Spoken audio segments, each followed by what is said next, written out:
नमो नमः विद्यार्थी मित्रांनो, मागील तासाला आपण वाचन प्रशंसा म्हणजेच विद्येचे वाचनाचे महत्त्व समजावून घेतले. आज आपण पाहणार आहोत वाच्य परिवर्तन म्हणजेच प्रयोग परिवर्तन. वाच्य परिवर्तन हा संस्कृत शब्द आहे. त्याचा मराठीत अर्थ होतो वाच्य अधिक परी अधिक वर्तनम. वाच्य म्हणजे काय तर वाक्य आणि परिवर्तन म्हणजे बदल. या पाठाचे नावच आहे वाच्य परिवर्तनम, वाक्यातील बदल. हे कशा प्रकारे होतात ते आपण पाहणार आहोत. इयत्ता 9वीत असताना आपण विशेषतः कर्तरी प्रयोग, कर्मणी प्रयोग यांचा अभ्यास केला. त्याची सुरुवातीला पुनरावृत्ती करूया. कर्तरी प्रयोगात कर्ता हा प्रथमा विभक्तीत, कर्म हा द्वितीया विभक्तीत, तर क्रियापद हे कर्तृपदाच्या पुरुषवचनानुसार होत असते. उदाहरणार्थ, मधुरा सुधाखंडम आनयती. मधुरा हे काय कर्ता, तो प्रथमा विभक्तीत आहे. सुधाखंड हे कर्म द्वितीया विभक्तीत आहे, तर आनयती हे क्रियापदम हे प्रथम पुरुष एकवचनी असते. क्रियापदम कर्तृपदम अनुसरती, अतः कर्तृवाच्यम क्रियापदम इति. कर्तरी प्रयोगात कर्ता हा नेहमी प्रथमा विभक्तीत, कर्म असेल तर द्वितीयेत आणि क्रियापद कर्त्याच्या पुरुषवचनानुसार ही कर्तरी प्रयोगाची लक्षणे आहेत. कर्तरी वाच्याचे सूत्र आहे 121. तर कर्मणी प्रयोगात कर्ता हा तृतीया विभक्तीत, तर कर्म प्रथमा विभक्तीत व क्रियापद कर्मपदाच्या पुरुषवचनानुसार चालते. उदाहरण पाहूयात. मधुरया सुधाखंडः आनीयन्ते. दुसरं उदाहरण आहे अस्माभिः ग्रंथः पठ्यते. मधुरया सुधाखंडः आनीयन्ते यामध्ये मधुरया कर्ता तृतीय पुरुषी आहे, कर्म प्रथम पुरुष बहुवचनी आहे, क्रियापद आनीयन्ते प्रथम पुरुष बहुवचनामध्ये आहे.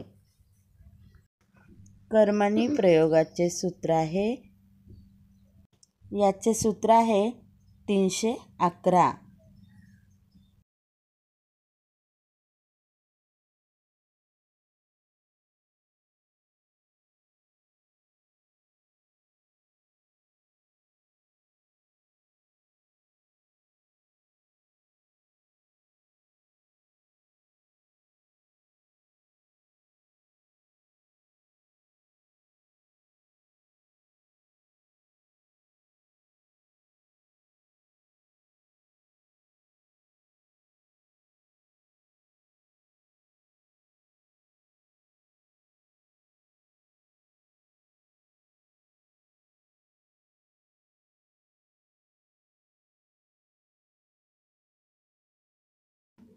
पुढील वाक्य पहा. 1. रामेण ग्रंथः पठ्यते. दुसरं वाक्य आहे रामेण ग्रंथौ पठ्यते. तिसरं आहे रामेण ग्रंथः पठ्यन्ते. चौथं आहे रामेण अहं दृश्ये. पाचवं वाक्य आहे रामेण आवां दृश्यावहे. सहावं आहे रामेण वयं दृश्यामहे. या ठिकाणी तुमच्या लक्षात येईल की या वाक्यातील क्रियापदे कर्माच्या पुरुष व वचनाप्रमाणे बदलत आहेत.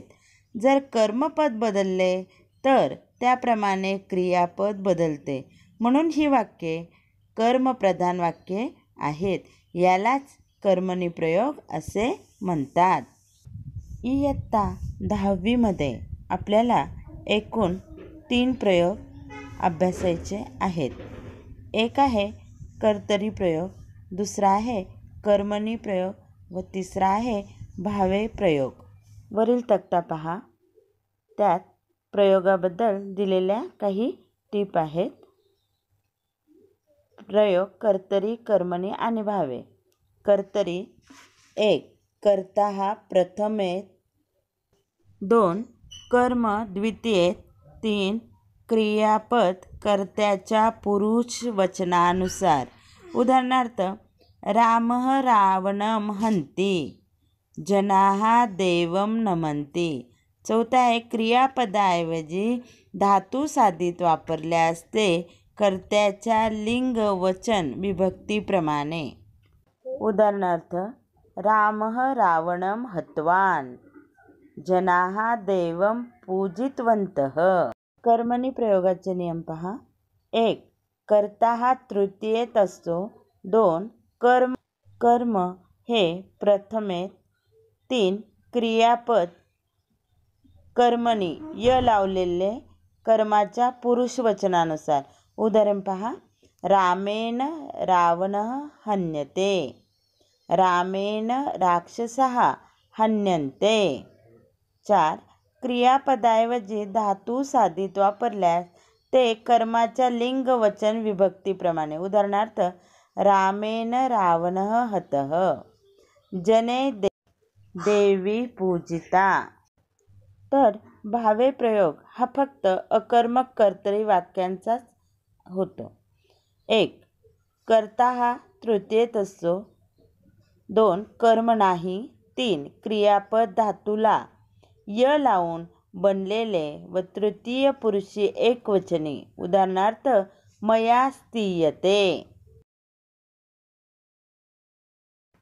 आपल्या पाठ्यपुस्तकातील पान नंबर 43 पहा.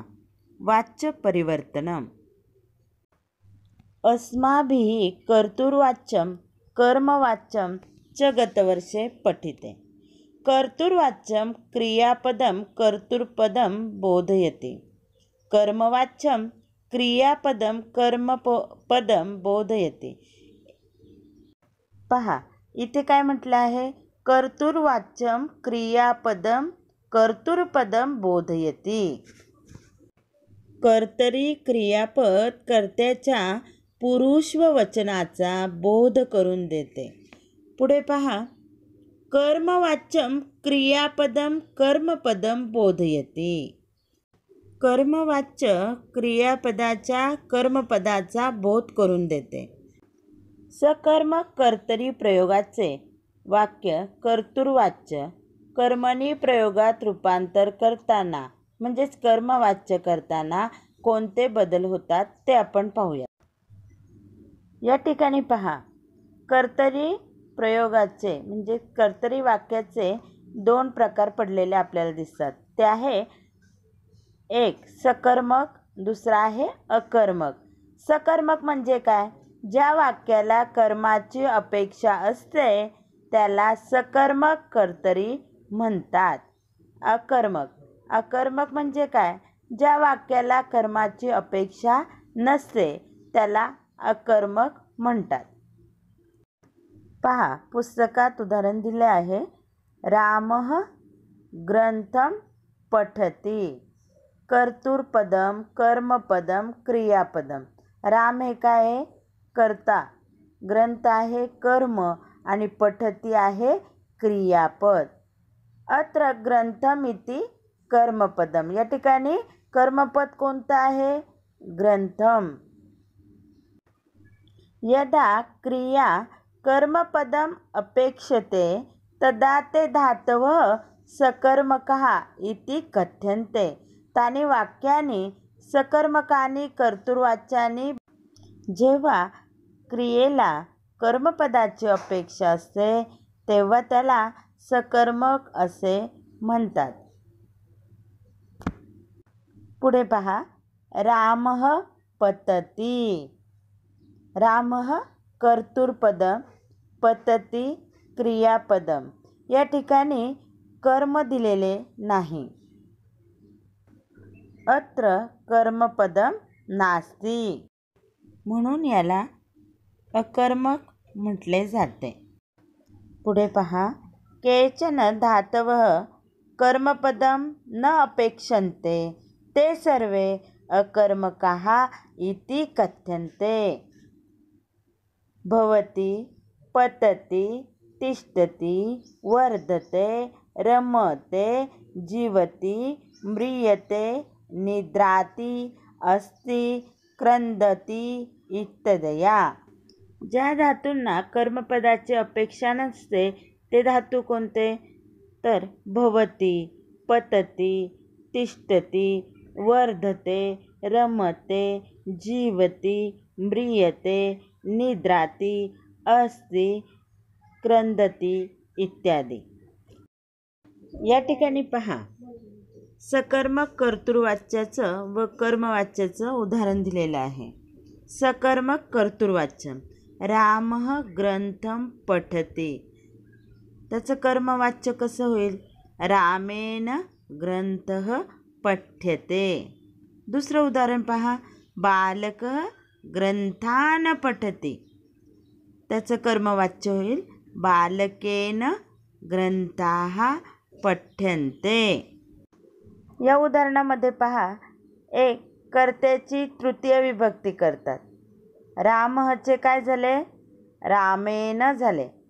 दुसरं पहा, कर्म द्वितीयऐवजी प्रथमेत लिहितात, ग्रंथमचे ग्रंथः झाले। तिसरं पहा, क्रियापद कर्मणी कंसात य विकरण अधिक आत्मनेपदी प्रत्यय लावून केलेले आणि कर्माच्या पुरुष वचनानुसार पठती हे कर्तरी क्रियापद जाऊन त्याऐवजी पठ्यते हे ग्रंथ प्रथम पुरुष एकवचन प्रमाणे प्रथम पुरुष एकवचनी कर्मणी क्रियापद आले। हे सकर्मक कर्तरी प्रयोगाबाबत झाले। पण काही धातू अकर्मक असतात, त्यांना कर्माची अपेक्षा किंवा गरज नसते। त्या धातूंनी दर्शवलेली क्रिया कर्त्याने सुरू केलेली असते आणि ती कर्त्यांतच संपते। उदाहरणार्थ, रामः तिष्ठति, रामः पतति, रामः जीवति इत्यादी।